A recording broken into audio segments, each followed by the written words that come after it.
Right from the beginning, I knew that it was going to be incredibly divisive in our community. We are a part of a diverse, beautiful, integrated community, and it has been fractured, and it is sad, sad, sad. Because apparently when BDS comes into these communities, they just divide people up in all sorts of ways, and then they leave, and then the community is stuck with having to somehow heal, and it's been, we can't heal yet.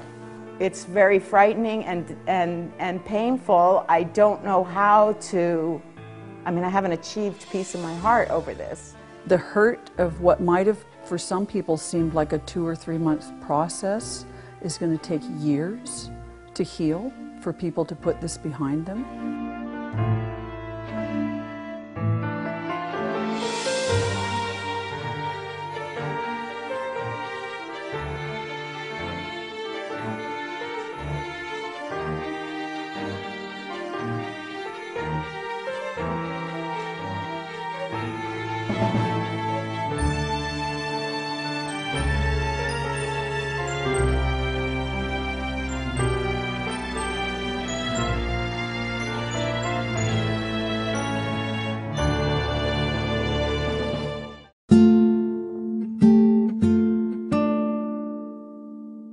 It wasn't just a boycott, it was buying into an agenda, a biased agenda at that.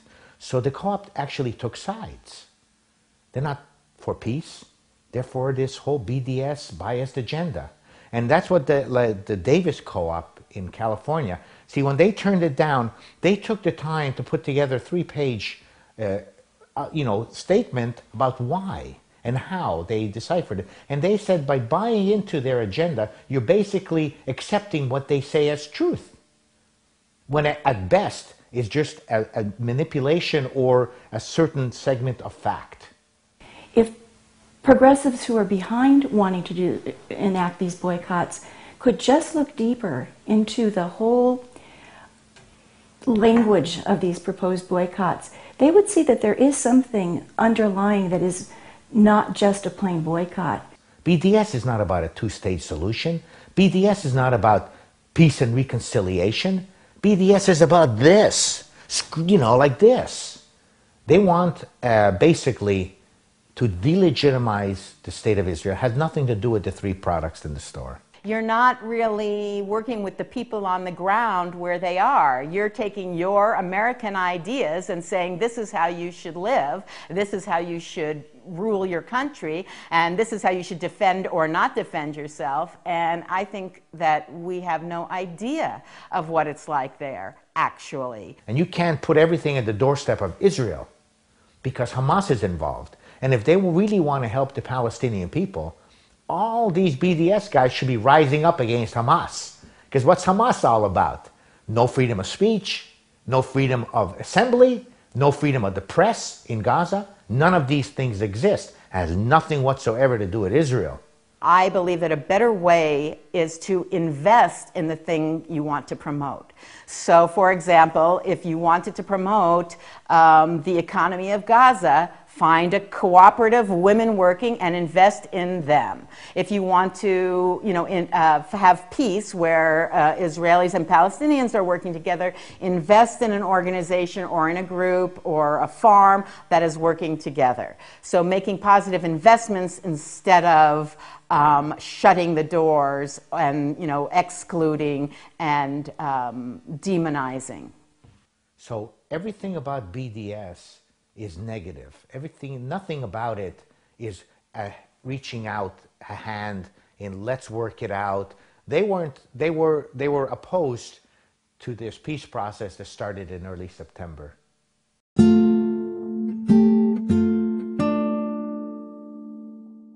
The hurt of what might have for some people seemed like a 2 or 3 month process is going to take years to heal for people to put this behind them. And then the question always is, well, what next? And what else do we have to be prepared for? So there's a heightened anxiety and I think a hypervigilance that is created from this that was not there before. Please, other communities, look at what's going on here and learn a lesson from us in Olympia, and don't let it happen in other communities. Because apparently when BDS comes into these communities, they just divide people up in all sorts of ways, and then they leave, and then the community is stuck with having to somehow heal, and it's been, we can't heal yet. BDS was over there in Europe celebrating their victory, and we're stuck with the shit. It's very frightening and painful. I don't know how to, I mean, I haven't achieved peace in my heart over this. Well, I think that the best way that we could heal our community is to understand that we are fractious and that we have different ideas. We cannot solve international politics in Olympia. None of us vote for any representatives of the Knesset. None of us are really representative in Gaza government. So we are going to try in many different ways to spread the word about how it's destroyed the fabric of our community. And it's bled over into different organizations, because this is a small town. There's a lot of overlap. The Film Society, some of the cafes, the co-op, the building, and all of this stuff. It's just amazing that I've been pushed aside as a Jew in this town because of the BDS. It's a very, very dark organization that has no interest in anything that has to do with a two-state solution.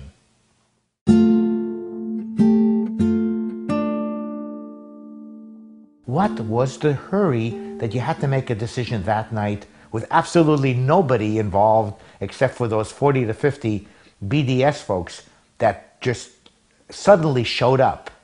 And we were stunned. And apparently a press release had been sent out by the co-op board to the international community, and it was picked up in many newspapers. And so it was online to other people before it even came to our community.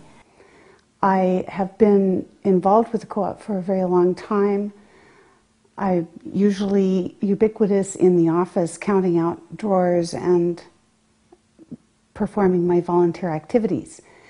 I had never heard anything intimating that there was any discussion of a boycott of Israeli products or of the Israeli government. They had a small meeting with people present who were into vilifying Israel, and those are the people who put pressure on this board to pass it. So BDS, it turns out, is a very, very dark organization, which the board had no clue. They had no clue about the language of the resolution. It even says in the board minutes, they signed off on the resolution to boycott Israeli products, and the next thing they did was they asked for clarification of the language of the boycott that they just signed. Unbelievable, unheard of. They signed something and then they said, hey, by the way, what did we just sign? Clarify it for us. This community has been fractured. This community has been broken. It has been because of some irresponsible decisions made, and I won't go into that. But it's broken. People will not come in the door. People that I love, people that I have taken their money, that I have watched their children grow. I have watched them have a life in our city. And here we are with such a terrible division, and it's really hurt the community.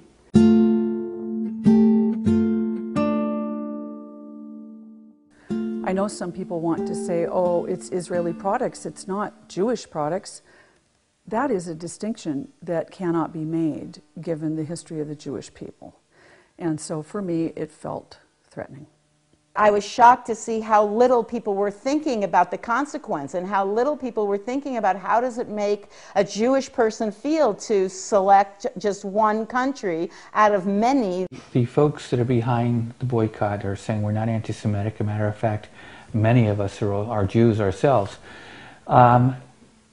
The problem is that there has always been anti-Semitism in the world, and there probably always will be anti-Semitism in the world. But what this does is it gives license to people who are not completely balanced. It gives them license to express anti-Semitic thoughts, which then lead to anti-Semitic actions. To come into a community and start targeting Israeli products for the Jewish community feels like you are targeting Jewish businessmen. And that feels threatening. It is threatening. And it is creating a climate in our community that is anti-Semitic. I really don't think it's comfortable for Jews to live in the city of Olympia and be outwardly expressive Jews. You know, you can be a closet Jew and that's fine, but I just don't feel comfortable discussing my religion or my beliefs in a mixed group environment anymore.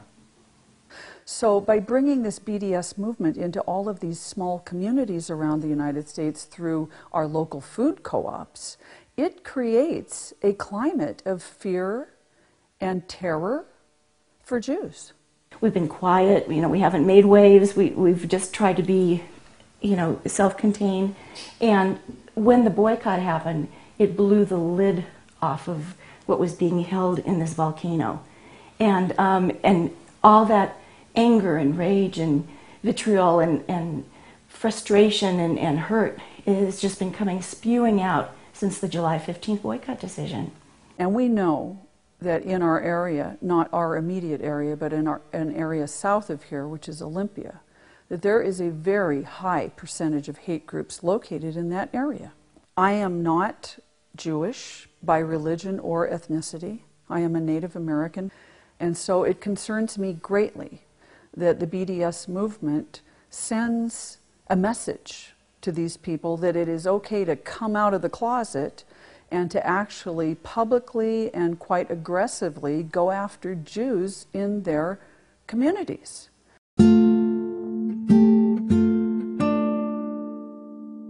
For me to be called all sorts of names by others in our community and even have friendships broken over my questioning of, is this the best and most productive way for us to get what we want, which is peace in the Middle East, has been very hurtful because friendships have been broken.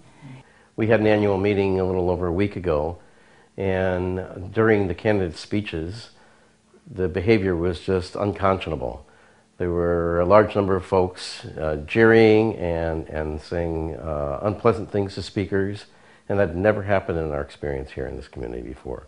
We have friends and acquaintances from the co-op that we find ourselves on the opposite side of picket lines from, and that we don't have conversations with anymore because this has really split our community. For me, my very dear friend of 35 years is the lead person pro-boycott, and she is continually writing letters now to the paper, and it's very devastating. We were so close, her child was born in my house. That's how close we are. And now I have people that I won't see anymore because they won't come in, because they're angry and they're upset and they're disenfranchised. And I won't see them again, and I won't be able to give them these beautiful groceries. That's the most wonderful part of my life, is I give these beautiful groceries to these wonderful people, and we give them all kinds of possibilities for them to be able to pay for those groceries. Whether it's volunteerism, whether it's our purple cards, whether it's our blue cards. We are a part of a diverse, beautiful, integrated community, and it has been fractured. And it is sad, sad, sad that I have to go. I'm going to go there in a few minutes, and I'm going to see the people that I'm going to see. And they're so important to me. But the ones that I've lost, the ones that aren't there anymore, they're the ones that I mourn for. And people throughout the whole community are completely divided. And the staff is still stressed out. There's a lot of people that don't shop at the co-op right now. There's a lot of people upset. So it's just amazing that individuals can look beyond long-term relationships and throw them away in regard to short-term issues. So what happened in this community is people felt like they had to fall on one side of the fence or the other. The damage that this boycott proposal has done to us as a family is not over.